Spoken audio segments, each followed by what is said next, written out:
70 ವರ್ಷದ ಕಾಂಗ್ರೆಸ್ ಆಡಳಿತದಲ್ಲಿ ಆಗದೇ ಇರುವಂತ ಕೆಲಸಗಳನ್ನ 10 ವರ್ಷಗಳಲ್ಲಿ ಸನ್ಮಾನ್ಯ ಮೋದಿಜಿಯವರು ಹೇಗೆ ಮಾಡಿದ್ರು ಅನ್ನೋದನ್ನ ತುಂಬಾ ಚೆನ್ನಾಗಿ ಹೇಳಿದ್ರು. ಸಹೋದರಿ ಹೇಮಲತಾ ನಾಯಕ್ ಅವರು ಕೂಡ ತುಂಬಾ ಅಚ್ಚುಕಟ್ಟಾಗಿ ಅವರೆಲ್ಲ ವಿಚಾರಗಳನ್ನ ಚಂದ್ರಶೇಖರ್ ಅವರು ಎಲ್ಲ ತಮಗೆಲ್ಲ ಮನದಟ್ಟು ಮಾಡಿದ್ದಾರೆ. ಆದ್ರೂ ಕೂಡ ಬಂದಿರೋ ಕಾರಣ ಕೆಲವೊಂದು ಮಾತುಗಳನ್ನ ನಾನು ಮಾತಾಡಲೇಬೇಕು. ವಿಷಯ ಏನು ಅಂತಂದ್ರೆ, ಪ್ರಮುಖವಾಗಿ ಇವತ್ತು ನಾವೇನು ನಮ್ಮ ದೇಶದಲ್ಲಿ ಒಬ್ಬ ದೇಶದ ಪ್ರಧಾನಮಂತ್ರಿ ಆಗಬೇಕು ಅಂತಂದ್ರೆ ನಾವು ಮುಖ್ಯವಾಗಿ ಏನು ಯೋಚನೆ ಮಾಡಬೇಕು? ಭಗವಂತ ಅವರು ಕೊಟ್ಟಿರುವಂತ ಒಂದು ಆಧ್ಯಾತ್ಮಿಕ ಶಕ್ತಿ ನರೇಂದ್ರ ಮೋದಿಜಿ ಅವರಿಗೆ.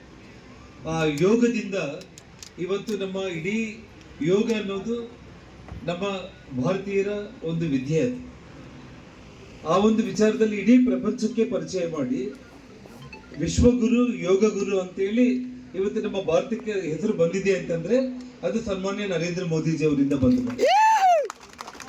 ಇವತ್ತು ನರೇಂದ್ರ ಮೋದಿಜಿ ಅವ್ರಿಗಿರುವಂತ ಒಂದು ಆಧ್ಯಾತ್ಮಿಕ ಶಕ್ತಿ, ಬುದ್ಧಿ, ಜ್ಞಾನ, ಅವ್ರಿಗಿರುವಂತ ವಾಕ್ಚಾತುರ್ಯ ಇಡೀ ಪ್ರಪಂಚದಲ್ಲಿ ಭಾರತವನ್ನ ಇವತ್ತು 4-5 ಬಲಿಷ್ಠವಾದ ರಾಷ್ಟ್ರಗಳಲ್ಲಿ ಭಾರತ ಕೂಡ ಒಂದು ಅನ್ನೋ ಮಟ್ಟಕ್ಕೆ ಇವತ್ತು ತಗೊಂಡೋಗಿದ್ದಾರೆ ಅಂತಂದ್ರೆ ವಿಶ್ವಗುರು ಅನ್ನುವಂತ ಖ್ಯಾತಿ ಇವತ್ತು ನಮ್ಮ ಭಾರತಕ್ಕೆ ಬಂದಿದೆ ಅಂದ್ರೆ ಅದು ಸನ್ಮಾನ್ಯ ಪ್ರಧಾನಮಂತ್ರಿಗಳಾದ ನರೇಂದ್ರ ಮೋದಿಜಿ ಅವರಿಂದ ಬಂಧುಗಳು.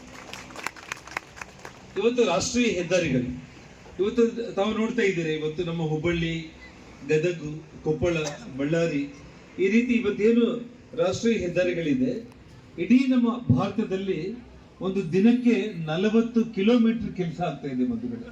ಇದೊಂದು ಇತಿಹಾಸ. ಪ್ರತಿ ದಿನ 40 ಕಿಲೋಮೀಟರ್ ರಸ್ತೆ ಅಭಿವೃದ್ಧಿ ಆಗ್ತಾ ಇರುವಂತ ಕೆಲಸ. ಇವತ್ತು ಇಡೀ ದೇಶದಲ್ಲಿ ನೀವೆಲ್ಲಿ ಹೋಗಿ ನೋಡಿದ್ರು ಕೂಡ ಅತ್ಯಂತ ಅದ್ಭುತವಾದಂತ, ನಾವು ಅಮೆರಿಕದಲ್ಲಿ ಇದ್ದೇವೆ, ನಾವು ಭಾರತದಲ್ಲಿ ಇದ್ದೀವಿ ಅಂತೇಳಿ ಅಮೆರಿಕದವರು ಇವತ್ತು ತಲೆ ತಗ್ಗಿಸಿಕೊಳ್ಳುವಂತ ರೀತಿಯಲ್ಲಿ ಇವತ್ತು ನಮ್ಮ ದೇಶದ ರಸ್ತೆಗಳ ಅಭಿವೃದ್ಧಿ ಆಗಿದೆ. ಇವತ್ತು ಸಾಗರಮಾಲ ಅಂತ ಹೇಳ್ಬಿಟ್ಟು ಸಮುದ್ರ ತೀರದಲ್ಲಿರುವಂತ ಬಂದರುಗಳ ಅಭಿವೃದ್ಧಿಗೋಸ್ಕರ ಇವತ್ತು ಸನ್ಮಾನ್ಯ ನರೇಂದ್ರ ಮೋದಿಜಿ ಅವರು ಸಾಗರಮಾಲ ಅನ್ನೋ ಹೆಸರಲ್ಲಿ ಇವತ್ತು ಬಂದರುಗಳ ನಿರ್ಮಾಣ ಮಾಡ್ತಾ ಇದ್ದಾರೆ. ಇವತ್ತು ವಿಮಾನಾಶ್ರಯಗಳು ನಮಗೆ ಸ್ವತಂತ್ರ ಬಂದಾಗ್ಲಿಂದ ಕೂಡ 74 ವಿಮಾನಾಶ್ರಯಗಳು ಇಡೀ ಭಾರತದಲ್ಲಿ ಇದ್ದಿತ್ತು. ಇವತ್ತು ಆ 74 148 ವಿಮಾನಾಶ್ರಯಗಳು ಕೇವಲ 10 ವರ್ಷಗಳಾಗಿದೆ ಅಂತಂದ್ರೆ ಅದು ಸನ್ಮಾನ್ಯ ನರೇಂದ್ರ ಮೋದಿಜಿ ಅವರಿಂದ ಬಂದಿದೆ. ಹಾಗಾಗಿ ಇವತ್ತು ಮತ್ತೊಮ್ಮೆ ಯಾರು ಪ್ರಧಾನಮಂತ್ರಿ ಆಗ್ಬೇಕು?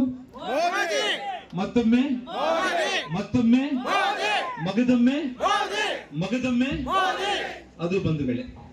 ಇವತ್ತು ಈ ಮೋದಿ ಮೋದಿ ಅಂತ ನಾವೇನ್ ಕೂಗಾಡ್ದು ಆದ್ರೆ ಇವತ್ತು ನಾವು ಪ್ರೀತಿಯಿಂದ ಹೃದಯದಿಂದ ನಮ್ಮೆಲ್ಲ ಅಣ್ಣ ತಮ್ಮಂದ್ರು, ಯುವಕರು, ಅಕ್ಕ ತಂಗಿರು ನಾವೆಲ್ಲ ಮೋದಿ ಮೋದಿ ಮೋದಿ ಅಂತ ಕೂಗ್ತಾ ಇದ್ರೆ ಪಾಪ ನಮ್ಮ ಕೊಪ್ಪಳ ಜಿಲ್ಲಾ ಮಂತ್ರಿ, ಉಸ್ತುವಾರಿ ಮಂತ್ರಿ ಶಿವರಾಜ್ ತಂಗಡಿಗೆ ಪಾಪ ಅದು ಯಾವ ರೀತಿ ಕಿವಿ ಕೇಳಿಸ್ತೋ ಏನೋ ಗೊತ್ತಿಲ್ಲ ಆಗ್ಲಿ, ಮೋದಿ ಮೋದಿ ಅನ್ನೋರು ಕಪ್ಪಾಳೆ ಕೊಡಿರಿ ಅಂತ ಹೇಳಿ ಹೇಳಿದ್ದಾರೆ. ಬಂಧುಗಳೇ, ನಾನು ಒಂದೇ ಒಂದು ಮಾತನ್ನ ಪ್ರತಿ ಸಭೆಯಲ್ಲಿ ಹೇಳ್ತಾ ಇದ್ದೇನೆ. ಇಡೀ ನಮ್ಮ ಕೊಪ್ಪಳ ಜಿಲ್ಲೆಯ ಅಂತಂದ್ರೆ ಇವತ್ತು ಇಲ್ಲಿ ಗವಿಮಠ, ಕನಕಾಚಲೇಶ್ವರ, ಅಂಜನಾದ್ರಿಯ ಹನುಮ ಜನಿಸಿದ ನಾಡು, ಕನ್ನಡ ನಾಡು ನಮ್ಮ ಕೊಪ್ಪಳ ಭೂಮಿ. ಇಂಥ ಭೂಮಿಯಲ್ಲಿ ಈ ರೀತಿ ಮಾತಾಡೋ ಒಬ್ಬ ಈ ಜಿಲ್ಲಾ ಉಸ್ತುವಾರಿ ಮಂತ್ರಿ ಶಿವರಾಜ್ ತಂಗಡಿಗೆ ಏನಿದ್ದಾನೆ ಮಂತ್ರಿ, ಅವ್ರನ್ನ ಮಂತ್ರಿ ಅಂತ ನಾವ್ ಹೇಳ್ಬೇಕು, ಕಂತ್ರಿ ಅಂತ ಹೇಳ್ಬೇಕು, ಆ ಭಗವಂತನಿಗೆ ಇನ್ಮೇಲೆ ಜನ ಇದೇ ರೀತಿ ಮಾಡೋದಕ್ಕೆ ಹೋದ್ರೆ ಮಂತ್ರಿ ಅಂತ ಕರೆಯಲ್ಲ, ಇಲ್ಲೂ ಕೂಡ ತಂದೆ ಅಂತ ಕರೀತಾರೆ. ಹಾಗಾಗಿ ಇವತ್ತು ನಾವು ತಡಿಗೆ ಕವಳಕ್ಕೆ ಹೊಡೆಯೋದು ಬೇಕಾಗಿಲ್ಲ ನಾವು, ಯಾಕಂದ್ರೆ ನಮ್ಮ ಸಂಸ್ಕಾರ ಅಲ್ಲ, ಅದು ನಮ್ಮ ಸಂಸ್ಕೃತಿ ಅಲ್ಲ. ಇವತ್ತು ನಾವು ಸಾಮಾನ್ಯ ಒಂದು ಸಣ್ಣ ಹಳ್ಳಿಯಲ್ಲಿ ಯಾವ್ದಾದ್ರು ಗ್ರಾಮದಲ್ಲಿ ನಾವು ಹೋದ್ರು ಕೂಡ ನಮ್ಮ ಯುವಕರು ಏನ್ ಮಾಡ್ತಾರೆ, ಯಾರಾದ್ರೂ ಒಬ್ಬ ಯಜಮಾನ 5-6 ಹಳ್ಳಿಗಳಿಗೆ ಬಂದೆ ನಾನು, ಚಂದ್ರಶೇಖರ್ ಅವರು ಎಲ್ಲ ಯಜಮಾನರಿಂದ ಪ್ರತಿಯೊಬ್ಬರು ಪರಿಚಯ ಮಾಡ್ತಿದ್ರು. ಅಲ್ಲಿರುವಂತ ಯುವಕರು ಸರ್ 3 ದಳಪತಿ, ಇವರು ಯಜಮಾನರು ಅಂತೇಳಿ ಕಾಲಿಗೆ ನಮಸ್ಕಾರ ಮಾಡಿ ನನಗೆ ಪರಿಚಯ ಮಾಡ್ತಾ ಇದ್ರು. ಅದು ನಮ್ಮ ಸಂಸ್ಕಾರ ಅಂತ ಬಂದ್ರು. ಆದ್ರೆ ಈ ದೇಶದ ಒಬ್ಬ ಪ್ರಧಾನಮಂತ್ರಿಯನ್ನ, ಈ ದೇಶದ ಸಭೆಯಲ್ಲಿರುವಂತ ಒಬ್ಬ ಪ್ರಧಾನಮಂತ್ರಿ ಇವತ್ತು ಯಾರಾದ್ರೂ ಮೋದಿ ಮೋದಿ ಅಂತ ಹೋಗಿದೆ ಆ ಅಂಗಡಿಗೆ ಬುದ್ಧಿವಾದ ಹೇಳೋ ಒಂದು ಸಂಸ್ಕಾರ ಕಾಂಗ್ರೆಸ್ ಪಕ್ಷಕ್ಕೆ. ಯಾಕಂದ್ರೆ ಕಾಂಗ್ರೆಸ್ ಪಕ್ಷ ಅಂದ್ರೇನೆ ಸಂಸ್ಕೃತಿ ಇಲ್ಲೇ ಅಂತ ಪಕ್ಷ ಅದು. ಹಾಗಾಗಿ ಇಡ್ಲಿ ಪಕ್ಷ ಅದು. ಆ ಇಡ್ಲಿ ತಾಯಿ ಕಾಲಿಗೆ ನಮಸ್ಕಾರ ಮಾಡ್ತಾರಾಗ್ಲಿ, ನಮ್ಮ ತಾಯಿ ಬಗ್ಗೆ ಜಯೋದಕ್ಕೆ ನಮ್ಮ ಲಕ್ಷ್ಮಣ ಅವರ ಹತ್ರ ಪರ್ಮಿಷನ್ ತಗೊಂಡು ಭಾರತಕ್ಕೆ ಜಯೋದು ಸ್ಥಿತಿ ನಮ್ಮ ದೇಶ. ಹಾಗಾಗಿ ಇವತ್ತು ನಾವು ಮತ ಚಲಾಯಿಸುವಂತ ಸಂದರ್ಭದಲ್ಲಿ ಪ್ರತಿಯೊಬ್ಬ ಮತದಾರರು ಕೂಡ ನೆನಪಲ್ಲಿ ಇಟ್ಕೊಂಡು ಇವತ್ತು ನಾವೇನು ಮತ ಸಮಯದಲ್ಲಿ ಮೋದಿ ಮೋದಿ ಅಂತ ಮತ ಚಲಾಯಿಸುವ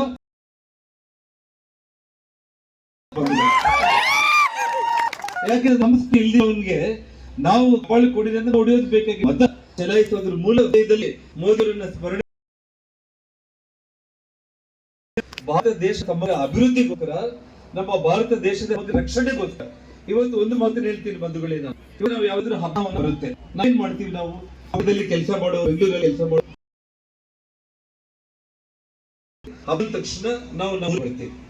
ನಮ್ಮ ತಂದೆ ತಾಯಿಗಳು ಬಂಧುಗಳ ಜೊತೆಯಲ್ಲಿ ಮಕ್ಕಳ ಜೊತೆಯಲ್ಲಿ ಅಣ್ಣ ತಮ್ಮಂದ್ರೆ ನಾವೆಲ್ಲ ಸೇರಿ ನಾವು ಹಬ್ಬ ಮಾಡ್ಕೊಳ್ತೀವಿ. ಆದ್ರೆ ನನ್ನ ಸಹೋದರಿ ಹೇಮಲತಾ ನಾಯಕ್ ಒಂದು ಮಾತನ್ನು ಹೇಳಿದ್ರು, ಸನ್ಮಾನ್ಯ ಪ್ರಧಾನಮಂತ್ರಿಗಳಾದ ನರೇಂದ್ರ ಮೋದಿ ತಾಯಿ ಕಾತಿರೋದು ಕೂಡ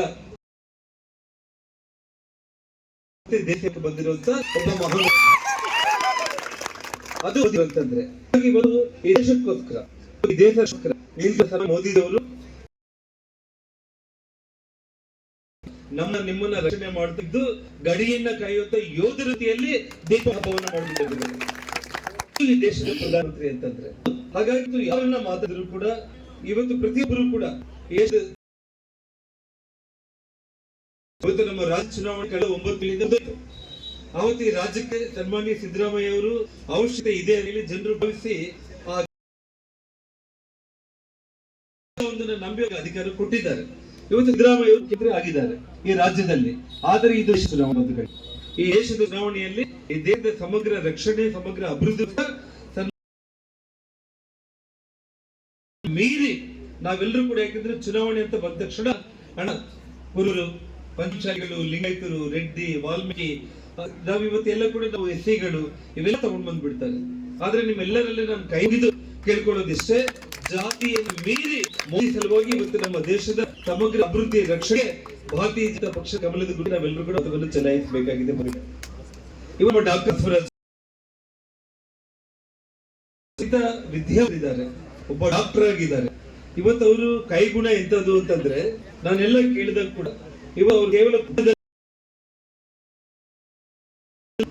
ಬೆಂಗಳೂರಲ್ಲೂ ಕೂಡ ಅವ್ರಿಗೆ ಡಿಮ್ಯಾಂಡ್ ಇದೆ, ಬೆಂಗಳೂರಿಗೂ ಇದ್ದಾರೆ, ದುಬೈ ದೇಶಕ್ಕೂ ಕೂಡ ಹೋಗಿ ಅಲ್ಲಿ ಕೂಡ ಆಪರೇಷನ್ ಮಾಡಿ ಬರ್ತಾ ಇದ್ದಾರೆ ಅಂತ.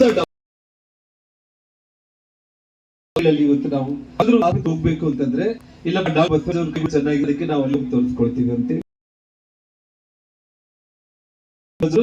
ನಮ್ಮ ಕೊಪ್ಪಳ ಲೋಕಸಭಾ ಕ್ಷೇತ್ರಕ್ಕೆ ಸನ್ಮಾನ್ಯ ಮೋದಿ ಅವರು ಒಬ್ಬ ಯುವ ಒಬ್ಬ ವಿದ್ಯಾವಂತ ಇವತ್ತು ಹೇಳಿ ಡಾಕ್ಟರ್ ಬಸವರಾಜ್ ಅವ್ರನ್ನ ಇವತ್ತು ಆಯ್ಕೆ ಮಾಡಿ ಇವತ್ತು ನಮ್ಮ ಮುಂದೆ ನಿಲ್ಲಿಸಿದ್ದಾರೆ. ಬೆಲೆ ತಾವೆಲ್ಲರೂ ಅವರನ್ನ ನಿಮ್ಮ ಮನೆ ಮಗನಾಗಿ ಭಾವಿಸಿ, ಇವತ್ತು ನಿಮ್ಮ ಮನೆಯಲ್ಲಿ ಒಬ್ಬ ಅಣ್ಣ ತಮ್ಮನಿಗೆ ಭಾವಿಸಿ ನಾವು ಚಲಾಯಿಸಬೇಕಾಗಿ ಬಂಧುಗಳೇ. ಇವತ್ತೇನು ಗ್ಯಾರಂಟಿಗಳ ಬಗ್ಗೆ ಅವರು ಮಾತಾಡ್ತಾ ಇದ್ದಾರೆ ಬಂಧುಗಳೇ, ನಮ್ಮನ್ನ ಸೋಮಾರಿಗಳಾಗಿ ಮಾಡೋದಕ್ಕೆ ಇವತ್ತು ಕಾಂಗ್ರೆಸ್ ಪಕ್ಷ ಇಂದು ಕೂಡ ಆ ತಾಯಿದ್ರಾಗ ಗರೀಬಿ ಹಟಾವ ಅಂತಂದ್ರೆ ಎಲ್ಲರೂ ಏನಂದ್ರು, ಗರೀಬಿ ಹಟಾವ ಅಂದ್ರೆ ಬಡತನನೇ ಇದನ್ನು ಮಾಡಿಬಿಡಲ್ಲ ದೇವ್ರ ತರ ನೋಡಿದ್ರು. ಆ ಮಾಡಿದ್ದೇನು ಅಂದ್ರೆ ನಮ್ಮ ದೇಶದಲ್ಲಿ 100ಕ್ಕೆ 90 ಬಡವರು ಬಡವರಿಗೆ ಉಳಿಯೋ ರೀತಿಯಲ್ಲೇ ಮಾಡಿದ್ಲು. ಯಾಕೆಂತಂದ್ರೆ ಎಲೆಕ್ಷನ್ ಬಂದ್ರೆ ಒಂದಿಷ್ಟು ಹಣ ಕೊಟ್ಟರೆ ಅವರು ವೋಟ್ ಹಾಕ್ಬಿಡ್ತಾರೆ, ನಾವು ಯಾವತ್ತಿಗೂ ಅಧಿಕಾರದಲ್ಲಿ ಇರ್ಬೋದು ಅನ್ನೋ ಬಡವ ಬಿಡ್ತದ್ದು ಈಗ ಅಂತೆ. ಯಾಕೆಂದ್ರೆ ಆಯ್ಮನ ಗೊತ್ತಿತ್ತು ನನ್ನ ಮರಿ ಮಗ ಪ್ರಧಾನಮಂತ್ರಿ ಆಗ್ಬೇಕು ಅಂತ. ಯಾಕಂದ್ರೆ ಇದ್ರ ಮಗಳಾಗಿ ಆಯ್ಮ ಪ್ರಧಾನಮಂತ್ರಿ ಯಾರು, ಆಯ್ಮನ ಮಗನಾಗಿ ರಾಜೀವ್ ಗಾಂಧಿ ಪ್ರಧಾನಮಂತ್ರಿ, ರಾಹುಲ್ ಗಾಂಧಿ ಪ್ರಧಾನಮಂತ್ರಿ ಮಾಡ್ಬೇಕನ್ನೋ ಪ್ರೇರಣೆ ಆ ಹಿರಿಯ ನಾವು ಅನುಭವಿಸಬೇಕು. ಯಾವ್ದಾದ್ರು ಕೂಡ ಇದೆ ಗೊತ್ತಿಲ್ಲ ಅಲ್ಲ. ಭಾರತ್ ಮಾತಾ ಕಿ ಜೈ ಅಂದ್ರೆ ये क्या बीजेपी वाला भारत माता को जय भारत माता को जय करके बोलते हैं, कौन है भारत माता ಅಂತ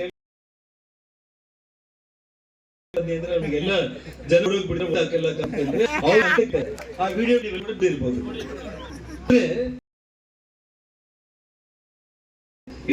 ಇಟಲಿ ದೇಶದಲ್ಲಿ ಕೂಡ ಸೋನಿಯಾ ಗಾಂಧಿ ಯಾರಾದ್ರೂ ತಾಯಿನ ಜನ್ಮಭೂಮಿ ಅಂತಂದ್ರೆ ಮದರ್ಲ್ಯಾಂಡ್ ಇಟಲಿ ಅಂತ ಹೇಳ್ತಾಳೆ ಅಮ್ಮ.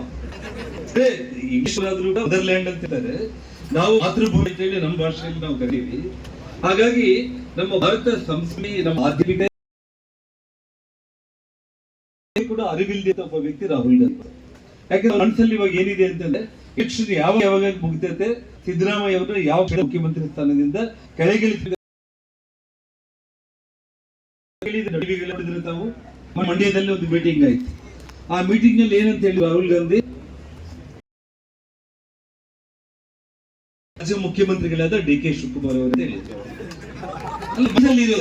ಸಿದ್ದರಾಮಯ್ಯ ಅವ್ರ ಬಗ್ಗೆ ಒಂದು ಮೆಚ್ಚಬೇಕಾಗಿದ್ದೇನೆ ಅಂತಂದ್ರೆ ಅವ್ರು ₹1 ಇನ್ನಲ್ಲ ₹1 ಕೊಡಲ್ಲ ಯಾರಿಗೂ. ಅವ್ರಿಗೆ ಕಾಂಗ್ರೆಸ್ ಪಕ್ಷನ ಬದುಕೊಳ್ಳಿ ಡಿ.ಕೆ. ಶಿವಕುಮಾರ್ ಮುಗಿತಾ ಅಂತ ಹೇಳಿ ಮಂಡಳಿ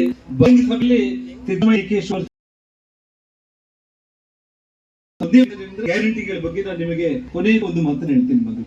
ಇವತ್ತು ಮೋದಿಜಿ ಅವರು ಮಾಡ್ತಾ ಇರೋದು ಏನು ಅಂದ್ರೆ ನನ್ನ ಅಕ್ಕ ತಂಗಿ ನಾಯಕರಿಗೆ ನನ್ನ ಯುವ